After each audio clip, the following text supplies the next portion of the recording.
Hello and welcome to another video. Today we're going over a book that I have called The Boy Who Dared by Susan Bartoletti, and it is a novel based on the true story of a Hitler youth. We're going to go over the back of the book telling us all about it. It says, just as the Nazis are rising to power, Helmut Hubener, the main character, a German schoolboy, is caught up in all the swashbuckle bravado of his time.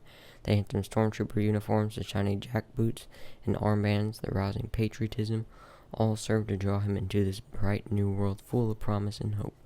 In the beginning, his patriotism is unwavering, but every day the rights of people all over Germany are diminishing. Jews are threatened and their businesses are being destroyed. The truth has been censored and danger lurks everywhere. Anybody can turn on you. The world has turned upside down. Patriotism means denouncing others. Love means hate, and speaking out means treason. How much longer can Helmut keep silent? With vivid use of flashback. And there's going to be a lot of flashback in this book, referring to his childhood up to the point of him being in a jail cell or a camp. So it says in this first highlight part, it says Opa, that is his grandfather, and then Oma is his grandmother, just to let you know. And they're talking about him being in playing a game, I guess, yeah, and then talking about whatever else. Opa returns from his midday walk with a newspaper he had bought from a stall in the market square. He stands over Helmut. Who's winning? The German, says Helmut. Are the grenade launchers on their way? Helmut nods vigorously. Your strategy is working. The French are trapped, says Opa, as it should have been, my boy. We should have never lost that war. Oma bustles from the kitchen carrying a teapot. The sharp scent of peppermint hovers in the air.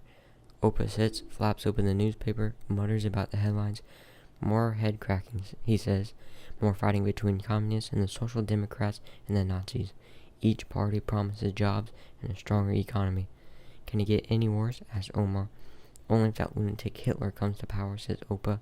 That will mean only one thing, war. That warmonger wants to make his mark on history.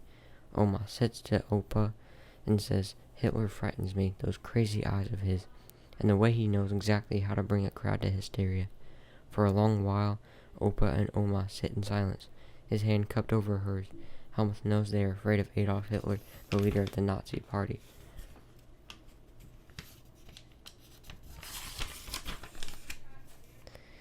But he doesn't understand why they fear a man who wants to fight for Germany and make it better. Helmut rocks back on his heels, looks at his toy soldiers. If he were a soldier, he would fight bravely for Germany, just as Hitler fought in the Great War. He knows he would. He wouldn't be afraid. So, Helmut really only knows from what he's seen on TV, and his grandparents have a little bit more experience in life, obviously, and he doesn't really have the full picture, but they do. And I mean, everyone saw that coming, or a lot of people did, but there was a lot of patriotism, and that's what feared his grandmother, because he could win a lot of people over really quick, and that can make an army real quick. And then he had the Hitler youth that were literally grown up to be soldiers, but that luckily did not happen. We're going into the next highlighted part. It says, the teacher twists a knob, tunes the German right station, the ORG. By the way, this is at his school now, Helmut's school. And I guess they were assembled, or they might be in the classroom. And now the teachers are having a dispute about the different parties, and then stuff between the classmates. Here we go. The teacher twists a knob, tunes in the German Reich station, the ORG. The radio squawks, and then a newscaster speaks in a whisper. Guten Tag. Good day, he says, as if he doesn't want to disturb anyone, as if he is about to apologize for interrupting the school day. But he doesn't apologize. Instead, his booming voice fills the auditorium. Reich President Paul van Hindenburg had just formed a new government, Adolf Hitler, leader of the National Socialist Party, has been sworn into office as the new chancellor of the Reich. Martial music swells from the speakers. Something inside Helmut swells too. It has happened. Hitler is chancellor. This is big news. The room buzzes. Several older boys, 6th graders, leap to their feet. They clap one another on the back, thrust out their right arm in the Nazi salute, and bark, "Hail Hitler." Helmut is amazed at their boldness, even more amazed that not one teacher grabs them by the collar and shakes them, tells them to sit, to mind their manners. Those swaggering boys belong to the Jugend, the Hitler Youth group for boys 10 to 14. They sport brown shirts and swastika armbands, shiny belts and buckles, and best of all, daggers inscribed with the words "Blood and Honor" that glint from the leather sheaths. The boys' eyes glitter. "Did you hear that, Slugman?" says one boy, leering. There aren't many Jews in the school, but the Hitler Youth want the schoolyard Jew-free. Benno Slagman ignores their taunts. He gazes stonily ahead, but 2 angry red splotches grow on his cheek. The teachers ignore the Hitler Youth. They are too busy whispering sharply with the other teachers, fighting over the reasons why Germany is so desperate for Adolf Hitler. It's the same grown-up argument Helmut has heard everywhere, between his mother and his grandparents, among his neighbors in the tenement, floating out of the teacher's room at school, and even among the older boys in the schoolyard. At last, "Wait and see," says one teacher. "Hitler will get Germany out of this mess. No more unemployment, no more inflation. He will bring jobs, food for our tables." Another teacher shakes his head. "Bah, Hitler's a lunatic. He will bring war." And so the argument goes back and forth among the teachers. Nonsense. Hitler wants peace, a strong Germany.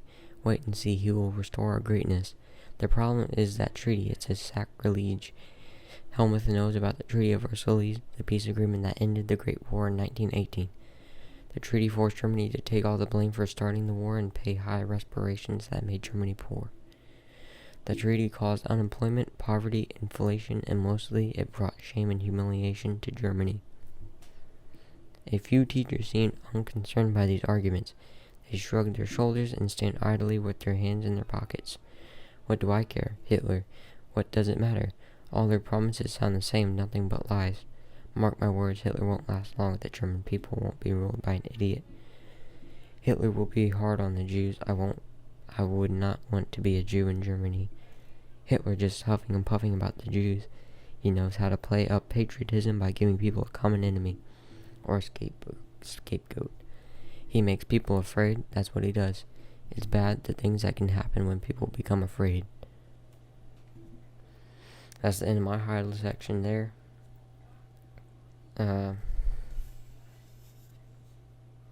Yeah, a lot of people were kind of brainwashed over this in that time period, and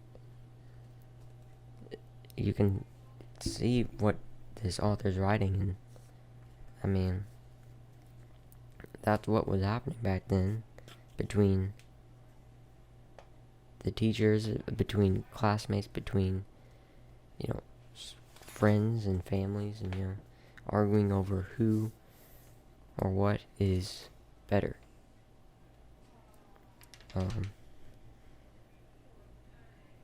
But the last section, he makes people afraid. That's what he does. It's bad, the things that can happen when people become afraid. And by that, it's just, everything there was just so bold and straightforward. There was no misconception, or everything was spot on. And we'll keep going through this. Hopefully you enjoy this. My next video will probably be on Thursday when I get back from vacation. Thursday, Friday, probably Friday. And I'll just get through more of this book, and I got a few more books. Got about 4 or 5 more books, and hopefully you enjoy those as well. And I'll see you in the next video, and have a blessed day, evening, night, whenever you're watching this, and I will see you in the next one. Peace. I'm out.